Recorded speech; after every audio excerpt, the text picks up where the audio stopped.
next is Jim Janus, who is a principal in Olio Storytelling.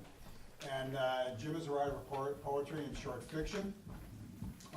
He won the Waukegan Public Library 30th Annual Ray Bradbury Contest. And we, in RG Audio Productions, will be performing one of his plays in Antioch in March. So Jim, are you? Yes, you are. Thank you, Jim. Northeast Poland. The region is called Mazurski. It's the land of 2,000 lakes. And I got to go there one summer 15 years ago. It was right after I married Camila, the second marriage for each of us. She told me her uncle wanted to meet me, to size me up, to see if I could handle her. So we took off from O'Hare, and 8 hours later, we landed at Warsaw's Chopin Airport. And there, Uncle Yannick picked us up. He lifted our bags into the trunk of his dusty Renault, and he drove us away from the airport, north and east.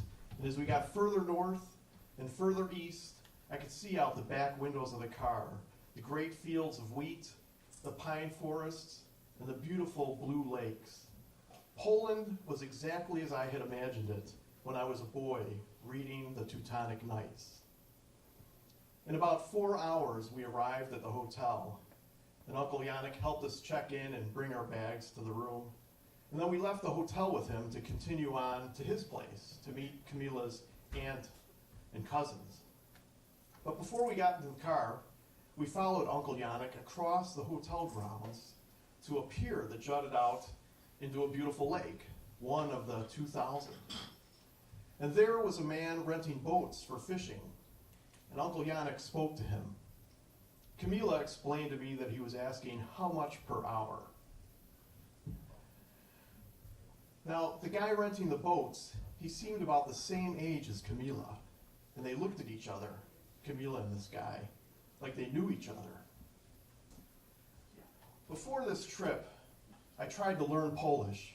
While driving to and from the office, I listened to vocabulary CDs. Now, in Uncle Yannick's car, driving on to his place, I listened to Camila and her uncle speak the language. And now, Uncle Yannick seemed upset with her. I tried hard to understand what he was saying, but the only words I understood were "woodja," "lyceum," and "kohanek." Boats, high school, and boyfriend. So in about 30 minutes, we arrived at the cousin's place. We turned right off of this 2-lane highway and into the cousin's yard. It was set up as kind of a courtyard. There was a brick house and 2 stone barns and a wooden barn in the back.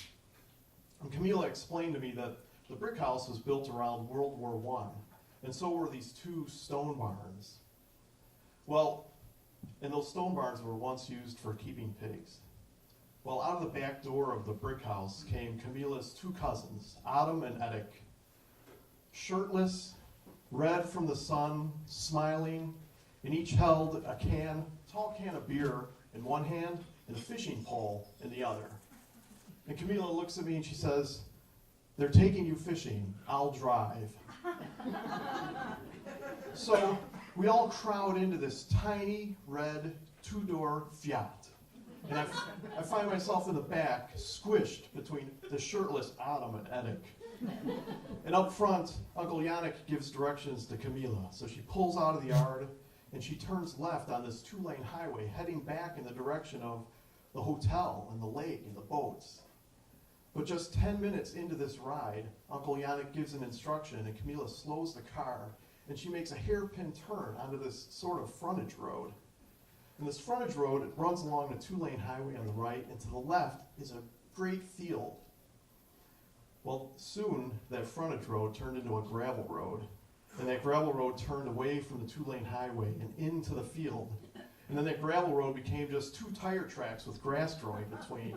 And soon it became all grass, and I could hear the grass brushing underneath the car, and I could see it growing up over the level of the windows.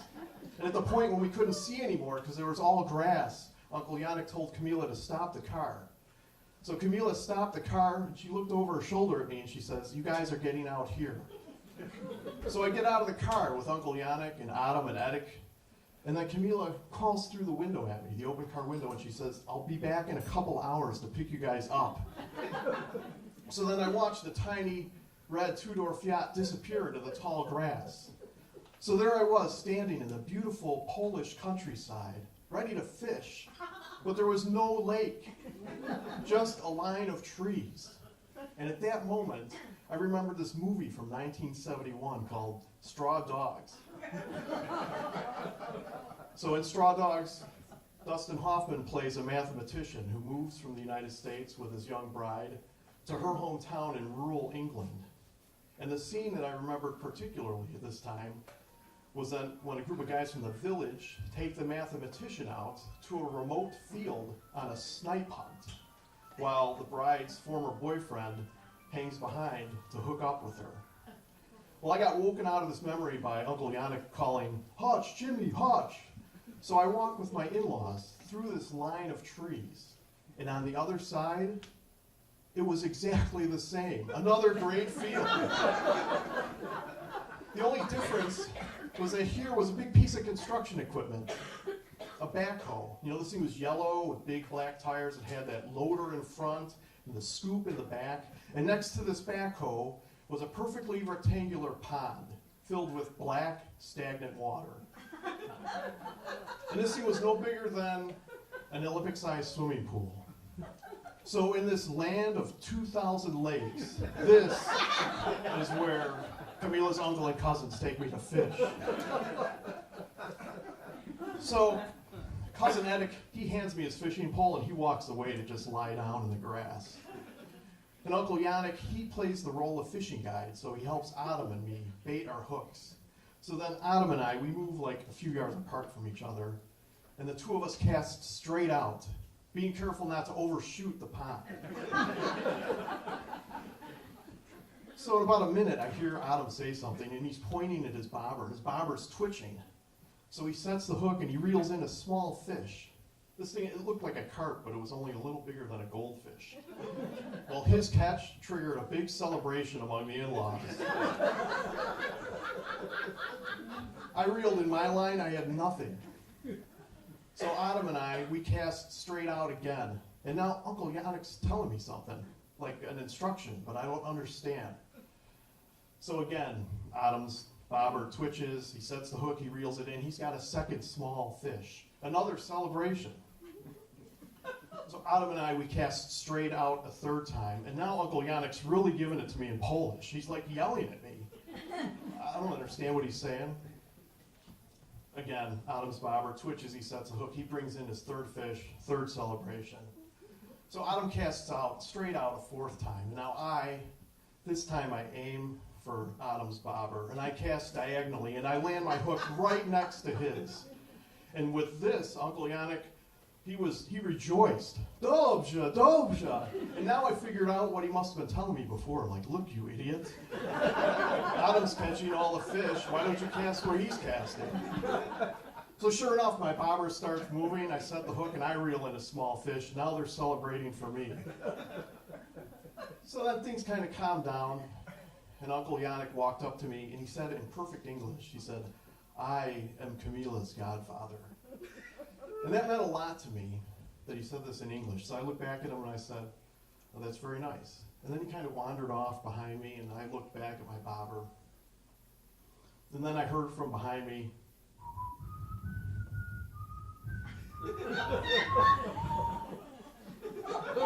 what is that? So we were out there for about 2 hours, and then we hear in the distance, beep, beep. And Uncle Yannick goes, guest Camila.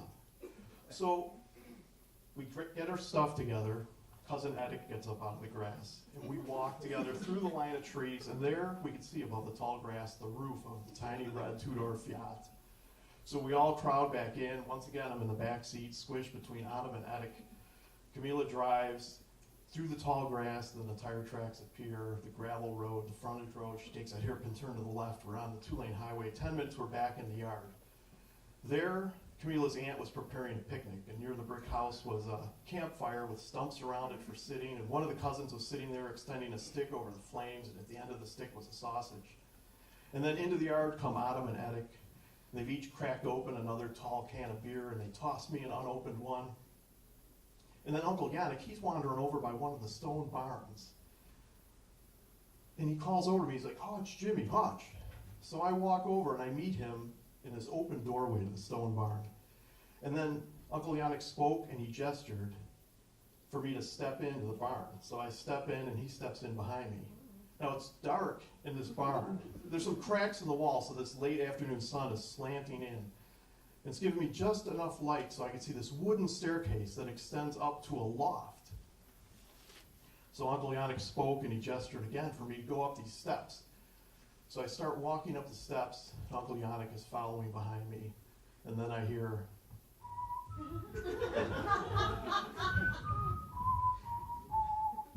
and I'm thinking, what is going to happen? So I get to the top of the steps, and where the steps meet the loft is an antique scale. You know, the kind with two round trays on either side, one round tray on either side, and a pointer in between. And this thing is big, like it was once used to weigh pigs or parts of pigs or feed. And so Uncle Yannick, he spoke and he gestured again for me to get on to one side of the scale. So the roof was kind of low, but I crouched down and I stepped up and I got on one of these round trays. And then Uncle Yannick, he started onto the other round tray, he started to put weights. And he added some and he took others off. And then when that scale became perfectly balanced, he said, "Ah," and he read the numbers behind that pointer. And he said, "Oshimjashant Shateri kilograms." 84 kilograms, or 185 pounds, my weight at the time of that trip. And it turns out that he had found this antique scale years before, and he was very proud of it. And he loved to show it to any new visitors. So Camila and I visited for about 2 weeks. And on our last morning there, Uncle Yannick drove out to the hotel to pick us up. So Camila got into the car as Uncle Yannick and I lifted the last bag into the trunk. And then Uncle Yannick walked around to the driver's side and he got in. And I walked around to the passenger side. And then I looked back at the hotel, and this was very early in the morning, so the sky was just starting to get light. And I could see under the veranda of this hotel, there was a guy standing there watching. And I swear it was the guy who rented the boat.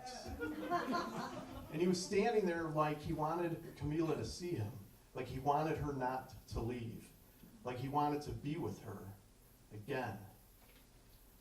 That was 15 years ago when I went to Mazursky, the land of 2,000 lakes, when Camila's uncle got to meet me, when he sized me up, and when I started to wonder whether I could handle her.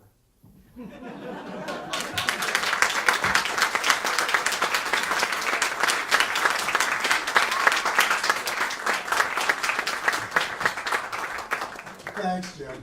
Yak shamash. Don't you? Oh, it sounds like your family has issues.